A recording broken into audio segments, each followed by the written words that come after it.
Bon les gars, qu'est-ce qu'on pourrait faire maintenant? Oh, moi je sais, j'ai des cartes, je pourrais faire un tour de magie. Mais on les connaît tous, tes tours de magie. Bon bah, proposez quelque chose de mieux, hein. Moi j'ai une super idée, encore mieux que les tours de magie. 2 secondes, je reviens. Et c'est censé nous surprendre. Ah, vous allez voir.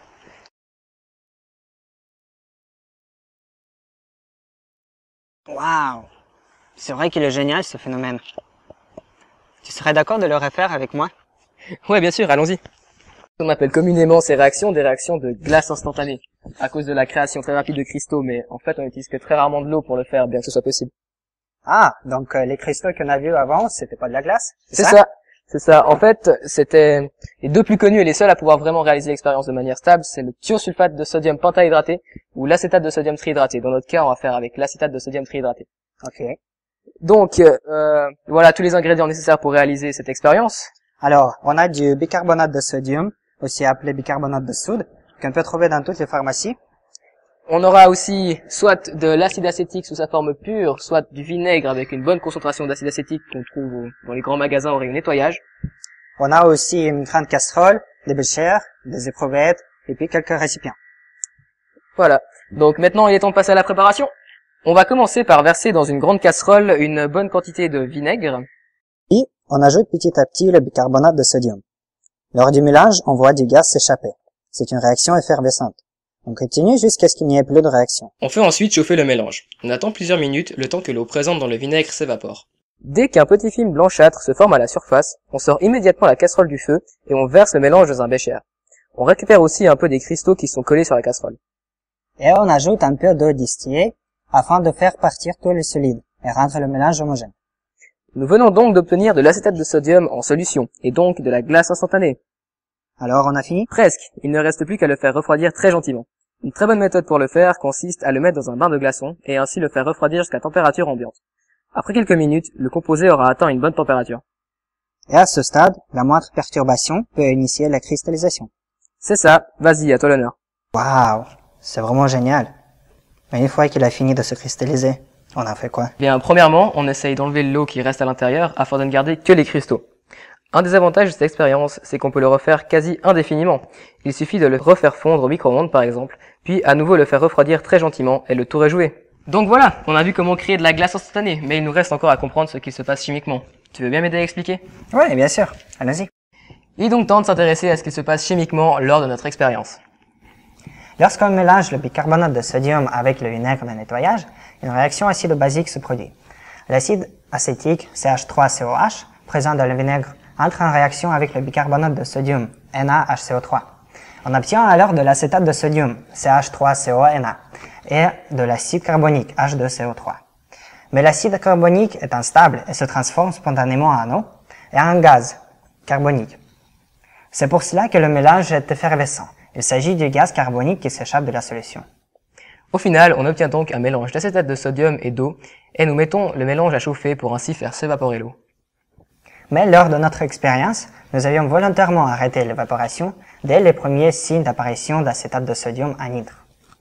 Nous y avons donc rajouté de l'eau afin de le faire disparaître et ainsi avoir une belle solution d'acétate de sodium à la limite de la saturation à une température d'environ 100 degrés.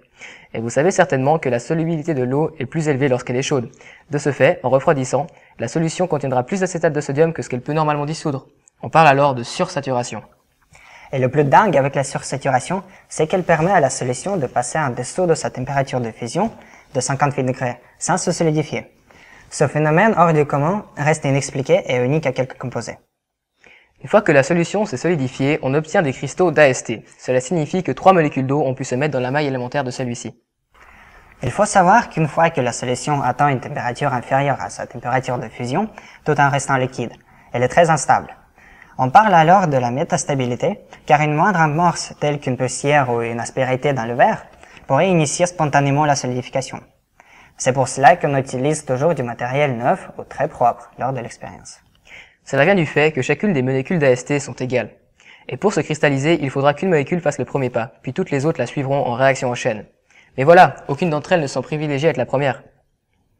Donc, si une aspérité a la taille et la forme adéquate, une molécule d'AST va pouvoir se mettre dedans, et ainsi se sentir privilégiée par rapport aux autres et donc initier la cristallisation. Mais la meilleure amorce, ça restera toujours un morceau d'AST déjà cristallisé. Lors de nos expériences pratiques, on a remarqué qu'après la cristallisation, il y avait un reste liquide au milieu des cristaux. Il s'agissait en fait d'un surplus d'eau qui ne trouvait plus de place dans la structure cristalline d'AST, pouvant, comme son nom l'indique, accueillir 3 molécules d'eau, ni plus ni moins.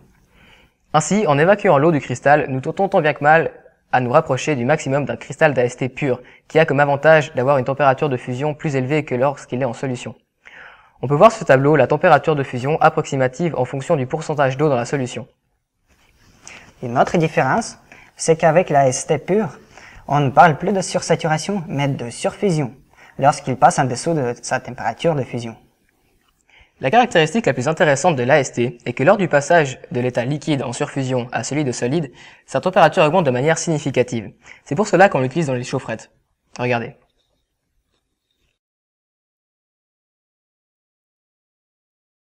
Et pourquoi est-ce que ça chauffe et d'où vient cette chaleur? Au niveau moléculaire, la température est liée au mouvement. Comme l'a démontré l'expérience de Joule, plus les molécules seront agitées, plus la température sera élevée et plus elles auront d'énergie. Ces notions sont les principes fondamentaux de la thermodynamique qui est régie par 2 principes. L'énergie se conserve et l'entropie croît. Pour comprendre ce qu'est l'entropie, nous sommes allés nous adresser à monsieur Maurice Cozandet, ex-professeur de chimie à l'EPFL. Alors l'entropie, c'est une mesure du désordre. Mais comme le désordre ne se mesure pas à proprement parler, on peut la calculer thermodynamiquement parlant, tenant compte du fait qu'on le considère comme le logarithme de la probabilité de réaliser un état. Maintenant, pour revenir à l'AST, il a la particularité de rester en surfusion et de spontanément se solidifier en revenant à la température du point de fusion pendant la solidification du liquide.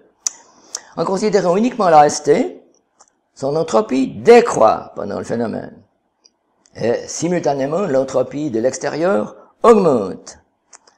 La décroissance de l'entropie de l'AST semble aller contre la deuxième loi de la thermodynamique, qui empêche l'entropie de décroître. Ça veut dire que simultanément, l'entropie de l'extérieur augmente, et si elle augmente, elle reçoit de la chaleur, donc le phénomène est exothermique. Répondons maintenant à la deuxième question. D'où vient cette chaleur? La réponse est de l'enthalpie de changement d'état. L'enthalpie de changement d'état est en fait l'énergie nécessaire à un corps pour pouvoir changer d'état. En physique, on préfère parler de chaleur latente. Comme tous les matériaux à changement de phase, l'AST a besoin de perdre ou de gagner une certaine quantité de son enthalpie pour pouvoir changer d'état. Cette énergie va dépendre de la masse. Pour l'AST, il s'agit de 260 kJ par kg. Si on regarde ça sur un graphique, on voit en bleu la variation de la température classique si l'AST se solidifiait à sa température de fusion de 58 degrés. On voit le palier de solidification qui est la phase de transformation qui se passe à température constante. On voit maintenant, en rouge, ce qui se passe lors de la surfusion. On sait que le composé va tout faire pour remonter à sa température de fusion et s'y stabiliser comme dans ce cas. Voilà maintenant en vert le cas où la température passe en dessous de 14,7 degrés. À partir de cette température, son enthalpie est trop faible pour remonter à 58 degrés. On peut même imaginer ce quatrième cas, en noir, où le refroidissement en surfusion atteindrait moins 28,7 degrés. À cette température, l'AST se cristalliserait sans dégagement de chaleur spontanée. Nous voulions aussi savoir à quoi ressemblait la maille élémentaire de notre AST. Pour ce faire, nous nous sommes rendus à la section chimie de l'EPFL, où ils analysent les structures des cristaux grâce à leur machine à rayon X. Voilà le résultat. Ici, nous voyons l'unité asymétrique de l'AST dans l'espace. On peut y voir tous ces atomes ainsi que ceux qui sont partagés avec l'unité voisine. On peut aussi bien montrer la maille élémentaire au complet qui contient 8 unités asymétriques, soit une par sommet du prisme penché. Il s'agit donc d'une maille monoclinique comme beaucoup de cristaux. Et maintenant, à moins de se trouver dans un endroit aussi chaud qu'ici, Eh bien, il n'y a plus qu'à créer nos propres chaufferettes à base d'acétate de sodium trihydraté, comme celle-ci. Then I went to fight alone. Mama said to me, look up there, my honey. I didn't reply. Hope she gives me a kiss. Well, I didn't reply. Hope she gives me a kiss. Wow!